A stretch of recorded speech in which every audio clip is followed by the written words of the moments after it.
course, I know it's been said many times today, but we're thinking of Chairman Burgess and what his family is going through.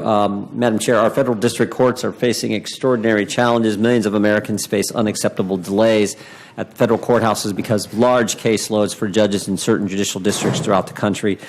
As of June 30th, 2024, there were nearly 750,000 pending cases in federal district courts nationwide, with each judge handling an average of 554 weighted filings. Congress has not authorized new district court. The room was thick with tension. Cameras flashed. Every word hung in the air. Another day, another battle in the House Judiciary Committee. At the center of the storm, Congressman Jim Jordan and Congressman Jerry Nadler. The issue, a video. Jordan, known for his fiery demeanor, wanted to play it. He believed it was crucial to his argument. Nadler, the committee chair, objected. He cited a procedural rule demanding 48-hour notice for multimedia presentations. The rulebook had been thrown into the ring. Jordan was furious. He argued no such rule existed. This was just another attempt to silence him, to silence the truth. His voice boomed through the chamber. Nadler remained unmoved. He insisted on following protocol, his face a mask of determination. The argument escalated. Voices rose. Accusations flew. The video, whatever it contained, became a symbol of a deeper conflict.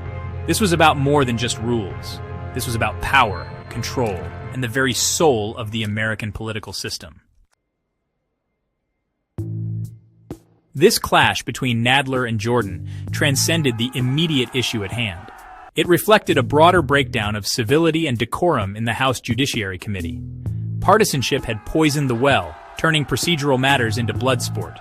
Republicans, led by firebrands like Jordan, accused Democrats of weaponizing the rules. They saw it as a blatant attempt to stifle dissent and control the narrative. Mentioned fairness. Judicial Conference says we need it. Everyone knows we need it. It came out of the Senate unanimously. The first 22 judges that President Trump will get a chance to nominate, I believe 10 or 11 come from states where both senators are Democrats, and they will weigh in on the process. I don't know how you make it any fairer than what it is. If all those first states had all Republican senators, and maybe you have an argument, but I think this is as fair as it's going to get. And again, it's spaced out over a 10-year time period. We don't know who the next president's going to be in 2028. We don't know who they're going to be in 2032. We just don't know. That's why it's spaced out over 10 years. Let me try this another way. Democrats and Republicans in the United States Senate, Senator Young from Indiana, Senator Padilla from California, came together, passed on a unanimous basis legislation to address the judicial crisis facing our courts. They did so in advance of the 2024 presidential election with the understanding that this legislation needed to be signed into law for the reasons that the ranking member articulated. They sent that bill here to the House. I believe it was received on August 6th of this year. We're taking it up now in December, long after the election. Why? We just didn't get to the legislation. Just didn't get to it. Yeah, it's going to take. We didn't get to the legislation. That doesn't change, but it doesn't change the fact that the American. When did you make the announcement that we'd take this bill up? It doesn't change the fact that the American people. When did you make this announcement? I don't remember making an announcement we'd take the bill up. Well, I believe you did an interview a few weeks ago, right after the election, right after Donald Trump won the presidency, and you said, "Oh, you know what? We got to get this bill done. We're going to get it to the floor." Well, I think I was asked about the legislation. We got to get it done. Just coincidence. Came out of the Senate unanimous. The American people spoke. President Trump won the popular vote, won all 7 swing states, won 30 of the 50 electoral college states in the electoral college. I mean, that is one interesting coincidence that the bill comes to the House on August 6th of this year. It comes to the House on a unanimous basis from the United States Senate. Everybody's for it. Everyone says we've got to get this done. Well, not everyone's for it. It sounds like you're against it. We've got to get this done before the presidential election. And lo and behold, because you don't like what the people said? The chairman of the committee You don't like what the people said? We're not going to get it to the floor. We're going to wait until the presidential election so that once we know tell me what our preferred candidate has won the election, we'll bring it to the floor. I would ask the fine gentleman from Colorado, has something changed in the legislation since August to December? It's still the same bill. I appreciate the chairman's position. Of course, ranking member Nadler. The whole point of the legislation and the reason the Senate passed it back on, August 6th, was that no one then knew who would win the next election. Yes, the American people spoke. Yes, the American people gave Donald Trump 4 years. But that is why we cannot pass the legislation now, because we know who won the election. And the idea was we should pass legislation in which nobody knows who wins the election, so that we'll see what happens. That was the idea. Now, Mr. Issa and I begged the chairman to schedule this vote as soon as possible, before the election. He didn't do it. Why didn't he do it? Because I presume, that I'm sure that had Kamala Harris won the election, we wouldn't be talking about this bill now. Of course. Only because Donald Trump won the election are we now talking about this bill. Precisely. And with that, I yield back. Thank you. I would yield to my good friend from South Carolina, Mr. Norman.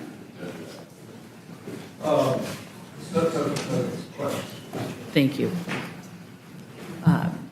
I would yield to Ms. Ledger-Fernandez for any questions she may have. No, sir. Thank you very much. I feel like am I having any takers? I would yield to Mr. Roy. I'm sorry. I'm taking. Just really quick, Mr. Chairman, to your point, is it not true that a significant number of states and districts across the country, regardless of their political makeup, red state, blue state, whatever, get judges under this legislation?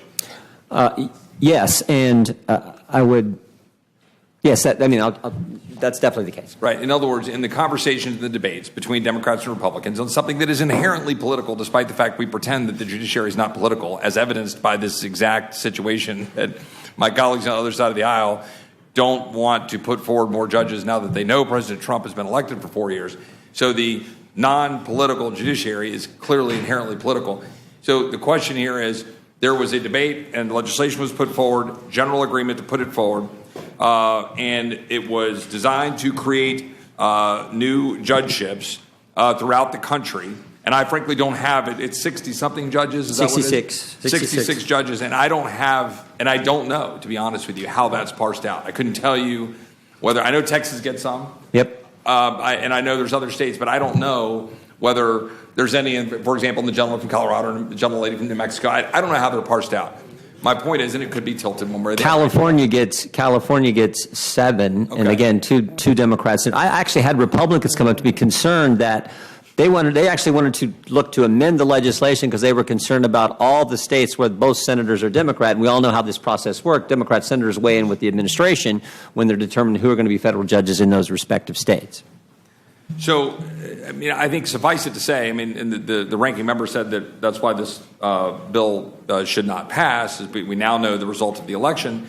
But if the judges are needed, the judges are needed. True? Is that right? Accurate. Would the ranking member agree, regardless of the ranking member's concerns about the extent to which we now have 4 years of a president not of the liking of the ranking member, that in fact we still, for purposes of managing the caseload and the workload, say as a former AUSA and appearing before judges, that we do need the judges? Do we all agree on that on a bipartisan basis, that we need the judges? If you permit me to comment, we need the number of judges. However, President Trump has shown, he bragged that by his 3 appointments, he overturned Roe v. Wade. He said he was going to do it. He did it. So don't tell me it's not political.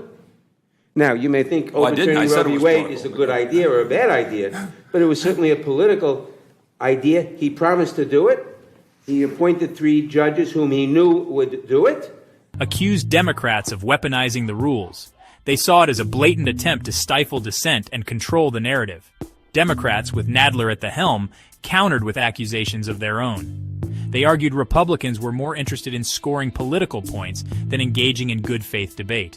They pointed to a pattern of introducing irrelevant or inflammatory material, disrupting hearings, and undermining the committee's work. The truth, as always, likely lays somewhere in the murky middle. Both sides were guilty of using procedural tactics to their advantage. Both sides had contributed to the toxic atmosphere, and the American people were paying the price. The Nadler-Jordan showdown laid bare the dysfunction plaguing the House Judiciary Committee. What was once a forum for serious debate on matters of national importance had devolved into a partisan circus. Trust had evaporated, replaced by suspicion and animosity. This breakdown had real-world consequences. The committee's ability to conduct meaningful oversight of the executive branch was severely hampered. Crucial legislation stalled, held hostage to political gamesmanship. The American people were left wondering if their elected officials were capable of governing at all. The situation was dire, but not without hope. It looked to amend the legislation because they were concerned about all the states where both senators are Democrat. And we all know how this process worked. Democrat senators weigh in with the administration when they're determining who are going to be federal judges in those respective states. So, I mean, I think suffice it to say, I mean, and the ranking member said that that's why this bill should not pass, is we now know the result of the election. But if the judges are needed, the judges are needed. True? Is that right? Accurate. I mean, would the ranking member agree, regardless of the ranking member's concerns about the extent to which we now have 4 years of a president not of the liking of the ranking member, that in fact we still, for purposes of managing the caseload and the workload, say as a former AUSA and appearing before judges, that we do need the judges? Do we all agree on that on a bipartisan basis, that we need the judges? If you permit me to comment, we need the number of judges. However, President Trump has shown, he bragged that by his 3 appointments, he overturned Roe v. Wade. He said he was going to do it. He did it. So don't tell me it's not political. Now, you may think overturning Roe v. Wade is a good idea or a bad idea, but it was certainly a political idea. He promised to do it. He appointed 3 judges whom he knew would do it. They did it. And that's the way, unfortunately, the process works. Would the ranking member agree that the truth is, over in the Senate, in particular, between the blue slip policy and the way we handle the circuit judges, that is different than the way we handle the United States Supreme Court? In other words, the local senators have a significant say, and the Judiciary Committee and the Senate have a significant say. We do not know, Mr. Roy, if President Trump, who has proven to be iconoclastic in many ways, will adhere to that practice or not. He is not bound by it by law. It's custom. He may decide no. But the truth is, having served as a lawyer in the Senate Judiciary Committee, that is the way that has typically been done. And would the chairman agree that that is the way it's typically been done, that that's the way we would expect it to be done? Obviously, that doesn't mean that a senator gets a hardcore decision point to be the one person who decides, but that general respect and comity is yielded to the senators in question. So to the extent that there is a judge being added in a jurisdiction, say the California jurisdiction, that we would, generally speaking, have some deference to the California senators. Is that not what we would expect? Frankly, to our chagrin, right? Would the chairman agree with that? Yeah, and frankly, we're talking about judges, but that typically applies to U.S. attorneys as well. I mean, they weigh in on that also in our judicial system. I'd point out that blue slips were changed for circuit courts in 2017. It doesn't even apply to circuit courts. I would point out that it was, in fact, left wondering if their elected officials were capable of governing at all. The situation was dire, but not without hope. It was still possible to restore civility and functionality to the committee, but it would require a conscious effort from both sides to prioritize the national interest over partisan advantage. It would require a return to the principles of respect, compromise, and good faith debate. The battle over a video in the House Judiciary Committee was a microcosm of a much larger crisis. It reflected the erosion of trust in American institutions, the polarization of political discourse, and the breakdown of civil society.